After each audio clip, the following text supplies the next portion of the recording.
Welcome in, everybody. Let's dive right into it. Okay, so the Acolyte was a bust. A ton of people will be talking about this, but from what I've seen, I'm coming at this at a very different angle than most critics. I'm focusing a lot on aspects I don't see anyone talking about, so I promise this will be much less generic than you might think. But also, I warned months ago that this show needed to be a major win for Disney Lucasfilm. I mean, for the sake of their continuation, for the sake of their success as a studio that can bring in numbers, both new viewers and old fans, for the sake of their drumming up merch sales and inspiring many among the masses.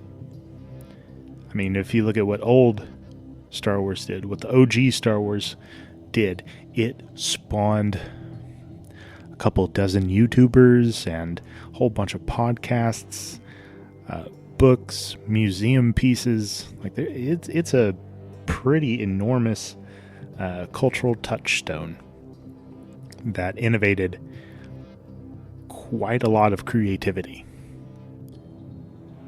But the Acolyte did kind of the opposite of all of this.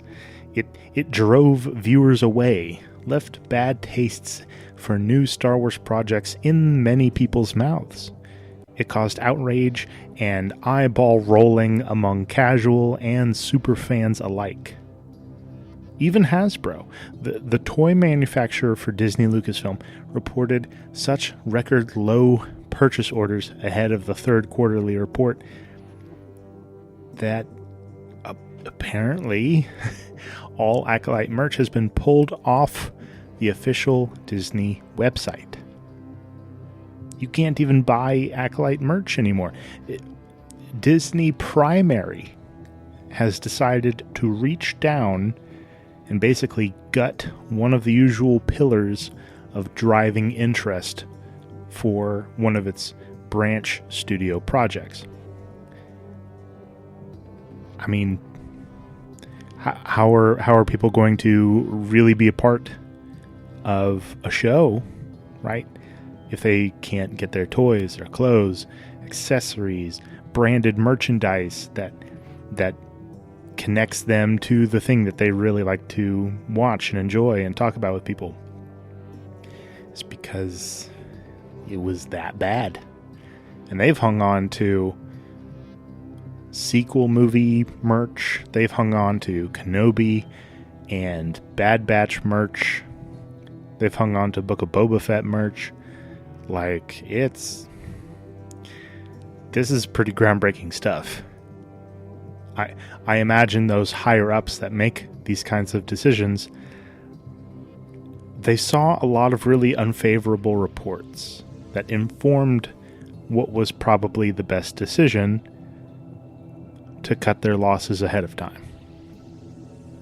Speaking of reports, by the way, something that more people are aware of now more than ever, and that they're paying attention to, is something called the Nielsen ratings. Now, the Nielsen ratings are a measurement system for determining a TV show's viewership and popularity.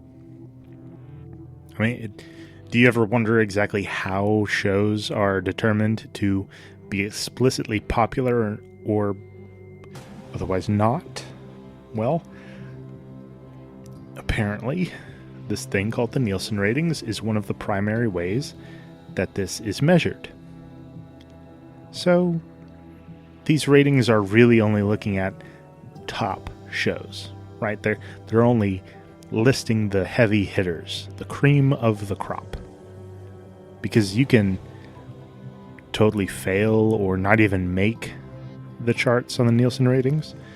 And if you don't, well, then you're probably not a very good show. And they'll look at shows on an episode-by-episode basis to really give a more detailed, nuanced rating. They'll go so far as to tell you exactly how many minutes of that episode were viewed by people at home. It's really intuitive. That way, if one particular episode is horrible, but the rest of the show is amazing, people will understand why that show is getting an 8 out of 10 instead of a perfect 10.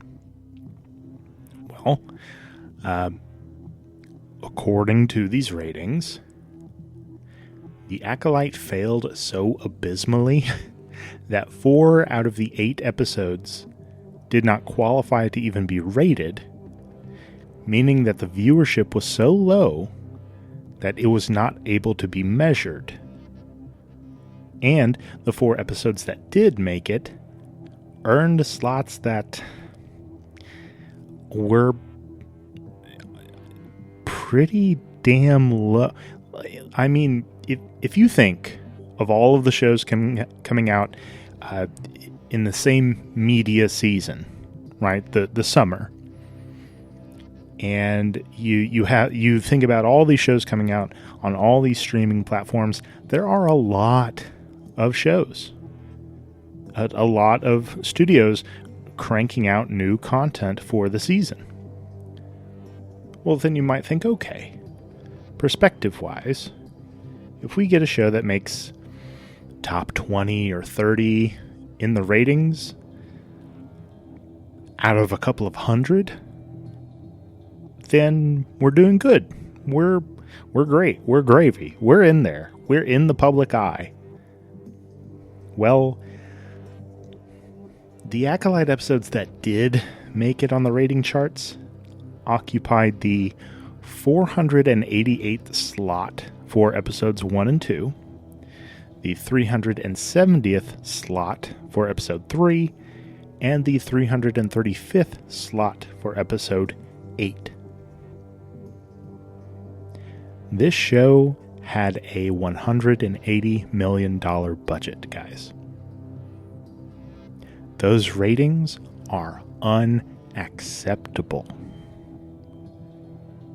And to add perspective to this, the second season of The House of the Dragon, where they did shit like they built an actual ship. They built a whole ship. Like a seafaring ship out of wood. And it was incredible. And they had way more dragons in it, so you have a ton more CGI going on.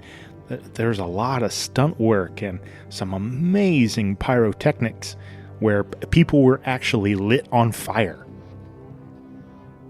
That has an estimated budget of $160 million. Yeah.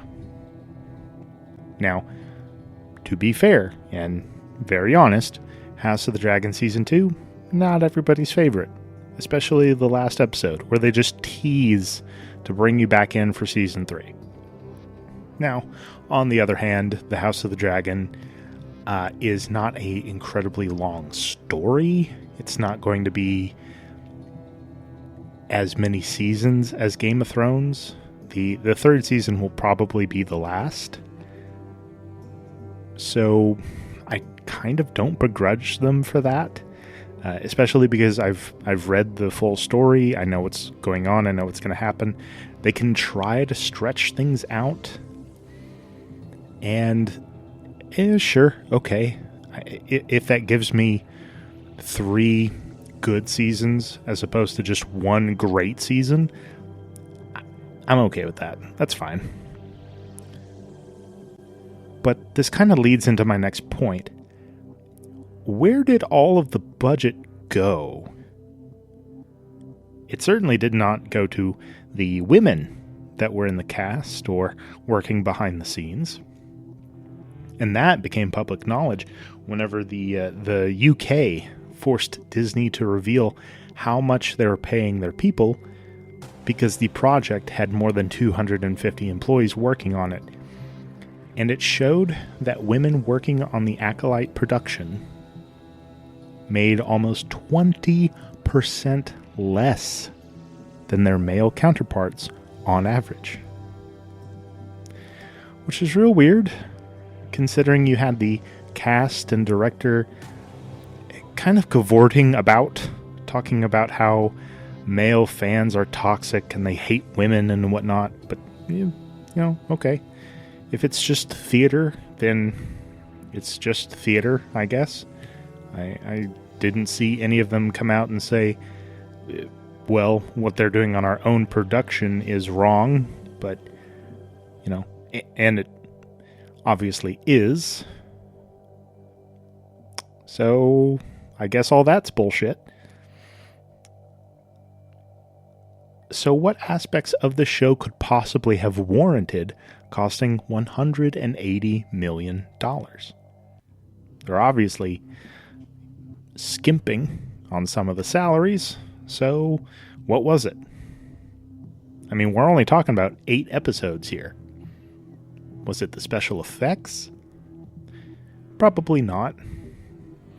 Aside from lightsabers, the very little blaster fire that they had, the spaceships and whatnot, we didn't really have a lot going on special effect wise.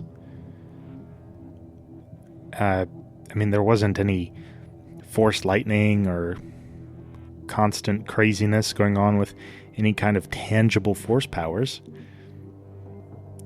I mean, they had some pretty intense fight scenes. So the fight choreography and whatnot, I mean, it's probably where a bunch of the budget went, but I can't imagine that was $100 million worth. It's really befuddling, to say the least. Costumes, maybe? Everything seemed kind of generic and bland. It felt like the designers were told by the higher-ups, okay, make things plain enough so we can mass produce and sell it in the park shops, let's say, or on the website. Don't make anything too unique or crazy. That's actually a big gripe that I have, is that the designs for just about everything in this show are so unbelievably underwhelming. It's just like the now shuttered Star Wars Hotel, the Book of Boba Fett show. It all looks so generic and plastic. It has no effort or creativity in their creations. It's unbelievably disappointing.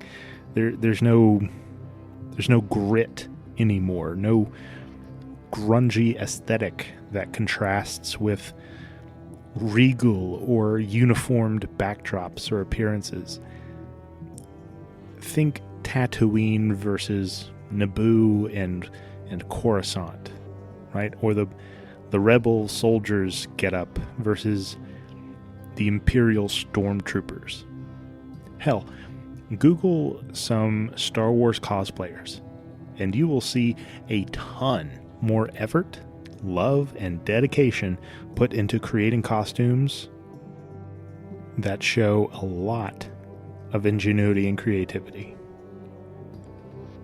So, when a bunch of randoms can do it better than a major Hollywood studio, there's something really very wrong here. Now, designs adjacent, I suppose. Something else that I said that this show would need in order to be a success is an amazing sound score. A memorable score that makes people think Star Wars whenever they hear it. When people hear Vader's theme, or the Imperial March, the Cantina Band song, the main title theme, the Duel of the Fates, dozens of amazing blood-rushing songs that we got with the original and the prequel trilogies. I mean, they think Star Wars. They don't even have to think. It just immediately pops up into their heads. Even if they're not a Star Wars fan, they can tell you, "Oh, yeah, that's that one movie with the walking bears and the Jedis and the lady." Now, needless to say, this show did not have a good score. I think the best that anyone could probably do is mention that really cringy chant that the witches do with the power of one, too many, yeah. That was something straight out of a straight to DVD movie from the early 2000s, or even the Dark Age movies of the 90s. It did not belong in a Star Wars project. When I think Star Wars music, I want to feel my blood rush. I want that whimsical party theme that we get with the Ewoks at Return of the Jedi, or the Mos Eisley Cantina. I want to envision walking down an aisle lined with soldiers and pilots and officers to get a medal, standing next to a space pirate and a apprentice wizard and a giant space bear person. And if you think I'm harping on the importance of music, I am. Yes, absolutely. I mean, think about The Mandalorian. Easily the most successful Disney Star Wars project. Does it have an easily recognizable theme? Yes, it does. So, yes, the soundtrack really matters in order for you to have a successful Star Wars project. Well, how about the characters? I mean, surely the actors and the writing done to create immaculate and complex characters must have warranted such a massive budget, and the attentions that were geared towards making the Acolyte a wild success, right? Well, no, not at all. The characters themselves have either little to no real motivation and severe lack of direction, or they do have a motivation, but they flip-flop on it so often, and there's inconsistency that often makes no sense. Characters will change what their goals are seemingly at the drop of a hat, and then they'll change it back a scene or two later, or decide on something completely different. It's so confused, and it's really inconsistent. There are some character decisions that make absolutely no sense. Like, why would Game of Thrones apprentice Jedi take a what's essentially a vow of silence and meditation for, what was it, 16 years or something like that, 10 years, and then whenever May shows up and puts a little vial of arsenic or whatever that space poison was, he's like, "Oh, yep, okay, I'm gonna kill myself." Yeah, there we go. What? Why? It makes no sense. I mean, he didn't do anything. He just wanted to go home. He was a shitty, snot-nosed little kid on a planet full of witches. He didn't want to be there. He'd been there for weeks. He just wanted to go home. That was his whole bag. And they gave him a $5 wig, this $180 million budget, and they couldn't afford a good wig department. So yeah, the characters, their motivations, their goals, their relationships, they're all really confused and inconsistent. And it gets to be really annoying after a while, and it keeps the audience from being invested in the well-being and the success of the good guys and the downfall and the failure of the bad guys. Because that's the dichotomy of the entire Star Wars brand, right? It's the ultimate good versus the ultimate evil. Well, not in this show, baby. In the Acolyte, the Jedi are the bad guys, and the Sith and the witches are the free-spirited outcasts who just want to live and do whatever they want. And this is actually the premise the show tries to stand on. The background for our characters to play in the foreground. Well,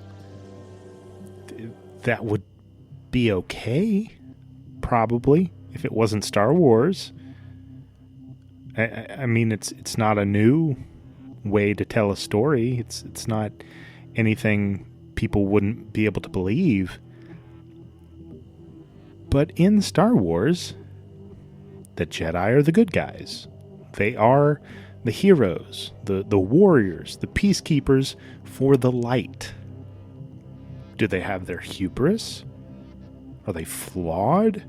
Are they often short-sighted and the occasional elitist? Sure, absolutely.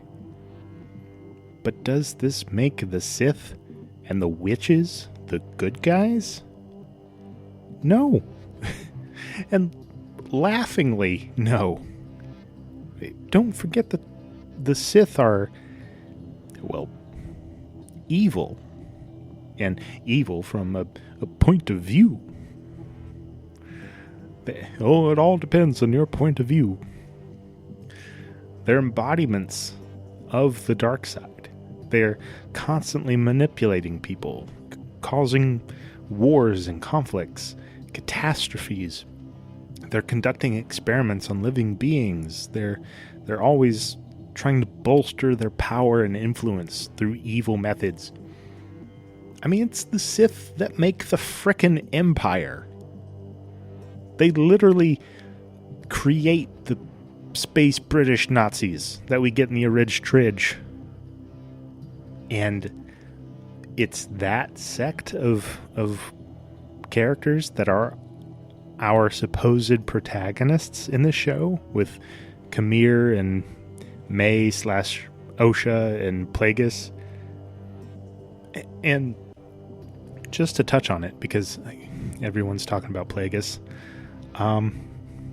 that brief couple of seconds where we see him as this weird, creepy cave dweller, like he's some kind of shadowy monster, that was a very antithetical way to portray Darth Plagueis, Higo Damask.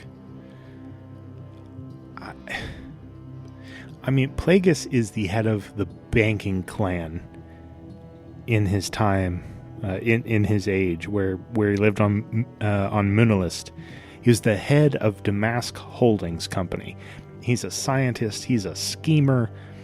He isn't creeping around in some dark corner out in the middle of just nowhere in a cave watching children. He's out in the open. He's a businessman. He's a mastermind. He's out there twisting and influencing events in the galaxy through the banks and companies that he has influence in. So that really burned up a lot of fans, and it made a ton of people really angry. And that's kind of how this show handles the rest of its characters as well. But also, even if Plagueis was alive, 140 years before the time of the prequels? I mean, he would have been a child, if anything. He couldn't have possibly been a full-blown Sith master. I mean, because that would have meant he would have to have been born, at least almost 200 years beforehand. And this is where the nerd in me really comes out and is annoyed, because moons don't live that long. Darth Plagueis is an alien called a moon, M-U-U-N. So this is really stretching the writer's credibility here, because they're not adhering to what's been established, what's canon, what the audience understands to be true, right? I mean, they're thinking people won't just be like, hey, that's not supposed to be here, that doesn't make sense. Same thing for Ki-Adi-Mundi. I mean, we see him as kind of a wizened older Jedi at the time. Well, his species don't live that long either. I mean, certainly not 200 years. And he would have had to have been born almost 200 years ago also. I mean, this is crazy. None of it makes sense. And this is a prime example of the showrunners not trusting their audience and not believing in their dedication or insight into the franchise, thinking that their audience is just a bunch of brainless lemmings that will go on with whatever is put out, and they will just accept it and move on. And this brings me to my final point. I have a question. Who was this show made for? It certainly was not made for true blue Star Wars fans. It was not made for die-hard original trilogy fans, or fans that grew up with the Clone Wars TV shows, or whose first introduction into Star Wars was, say, the prequel trilogy, or The Mandalorian, maybe. Because this show plays up to no one. To none of those audiences. Either collectively or individually. So, I think this question really bears asking. Who the hell was this made for? So, in our fact searching, let's say, firstly, we look at who directed the show and who all is angry right now that the second season got canceled. And if the rumors I've heard are correct, then there's about half of the board at not Lucasfilm, but half of the board at Disney are demanding that the Acolyte be removed entirely from Disney Plus, which would be fantastic. It would be such a wild and crazy move, because they've had projects fail before, but I mean they haven't pulled anything. Well, firstly, let's look at director Leslie Headland. And Headland, I would not say had the directing chops to handle a project like this. I mean, look at the titular character, the Acolyte, Amandla Stenberg. Watch her in any scene and try to tell me her emotion or motivation. It all looks the same. Now, a lot of that is the fault of the actor, but it's on the director to recognize what's going on and okay it, or pull it back and say, hey, you know what? Let's redo that. Let's take another shot. Let's do another take. Try this, that, or the other thing. And I've been an actor before. I've been a director before on stage in theater productions. So I understand a bit about how this works. On stage, you get one shot. Live performance, you get one shot. For a show or a movie, you can go back and do as many takes as you want. You can retake something 127 times. It doesn't matter. So, I guess Hedlund thought that Amanda Stenberg's best quality acting was just to be deadpan and bland the entire time. Yeah, that's not exciting. That doesn't make me want to watch your project at all. Because this is not a comedy. You're not, say, Leslie Nielsen or Harland Williams. You can't. You don't have the acting prowess to pull that off. And Hedlund should have seen that. She should have known this. She's also one of the people that purport this idea that Star Wars has been a franchise that is full of toxic, misogynistic, racist men. And now it needs to be led in every way by women. Well, of course, her assertions are not true, even in the slightest. And if you do a really quick Google, you can plainly see how untrue those claims are. But the audience that, listens to Hedlund and Amanda Stenberg, the kind of audience that these people are attracting, all of them are kind of trumpeting this weird diatribe of how the mostly male audience of Star Wars are all racist homophobes, along with a ton of other ridiculous crap.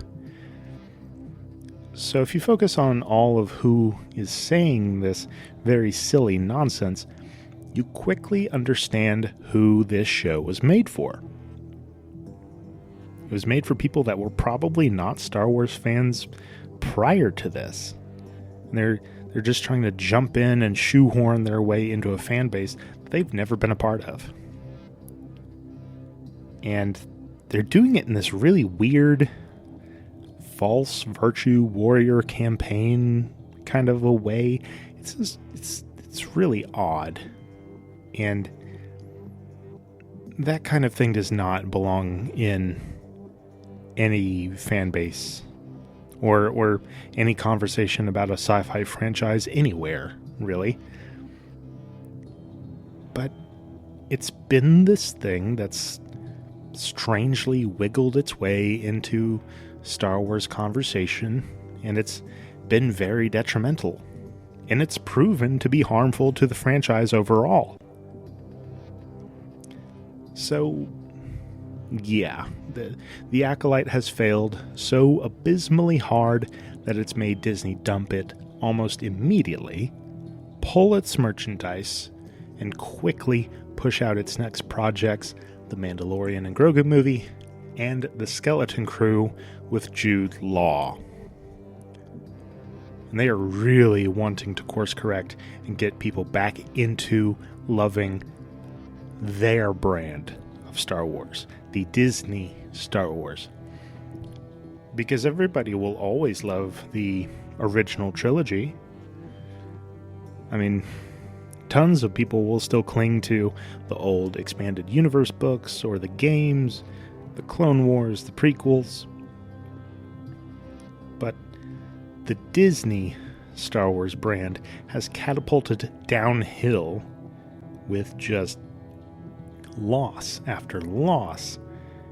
And the Acolyte It just happened to be the latest plunge that I think might be the beginning of the end for Disney Star Wars.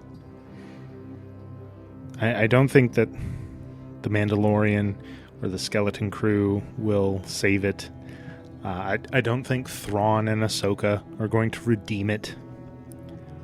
If Disney Star Wars really wants to grow and do so in a meaningful way,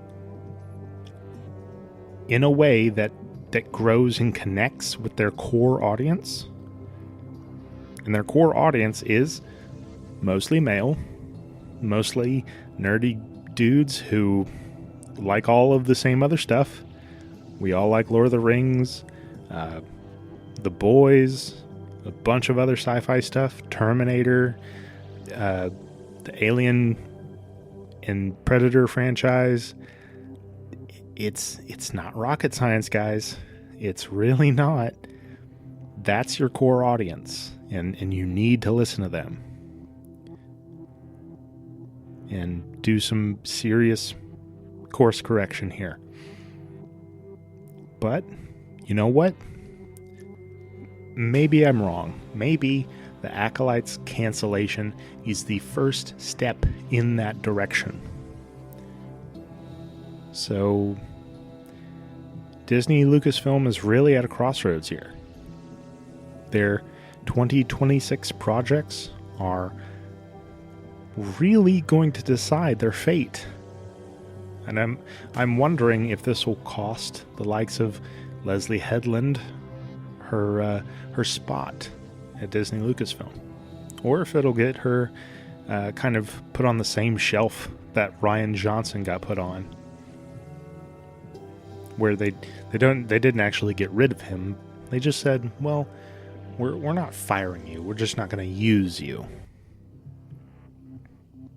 And I'm also wondering what kind of backlash this will mean for projects like the Rey movie, that's being directed by a self-proclaimed feminist activist and documentary director. Now, and I say self-proclaimed, she did actually make some I think award-winning documentaries about feminist issues in the Middle East. So if it's that kind of stuff, great. But if you're going to bring that kind of thing over into Star Wars, which in interviews she said that she is, I don't see this going well for you at all. So maybe don't do that. I don't think the likes of that director will listen. Leslie Headland certainly didn't. And I think she's going to pay for it. But hopefully what happened with the Acolyte will cause the studio to temper things and really start to see what the rest of us are seeing and what we want. And it's going to decide some definitive outcomes for the studio. Whether or not they will lose us entirely, or decide to clean up their act and win back the hearts of all manner of fans, both new and old. But that is all the time I had for today, guys. Thank you so much for tuning back in, and stick around for more Sci-Fi Unchained. But for now, live long and prosper, my friends, and may the Force be with us all.